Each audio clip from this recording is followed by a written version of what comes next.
તો જામનગર શહેરમાં મેઘરાજાએ વિરામ લેતા હવે તંત્ર કામે લાગ્યું છે। તંત્ર દ્વારા અત્યારે કામગીરી કરવામાં આવી છે। આરોગ્યની ટીમ એક્શનમાં આવી ગઈ છે, જ્યારે બીજી તરફ સાફ સફાઈની કામગીરી શરૂ કરી દેવામાં આવી છે। પૂરનું પાણી ઓસરતા તંત્રએ યુદ્ધના ધોરણે કામગીરી શરૂ કરી।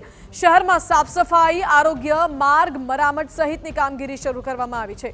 પૂરના પાણી ઓસર્યા બાદ સફાઈની કામગીરી હાથ ધરાઈ છે। 18 જેસીબી, 2 લોડર, 14 ટ્રેક્ટર સહિતના વાહનો કામે લાગ્યા છે। તંત્રએ ખાતરી આપી કે 4 દિવસમાં સફાઈની કામગીરી પૂર્ણ થઈ જશે। પૂર બાદ રોગચાળો ન ફાટી નીકળે તે માટે દવાનો છંટકાવ પણ શરૂ કરવામાં આવ્યો છે અને મુખ્ય માર્ગમાં પડેલા ખાડાઓ દૂર કરવા પેચવર્કની કામગીરી હાથ ધરાઈ છે।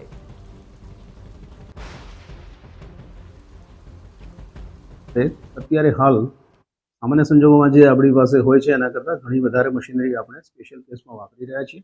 હાલ શહેરમાં જેસીબી 18 નંગ, લોડર 2, ટ્રેક્ટર 14 અને જેટિંગ મશીન પણ 8 લઈને આપણે કામગીરી શરૂ કરી છે, જેથી શહેરને બને એટલું ઝડપથી આપણે ક્લીન કરવું છે।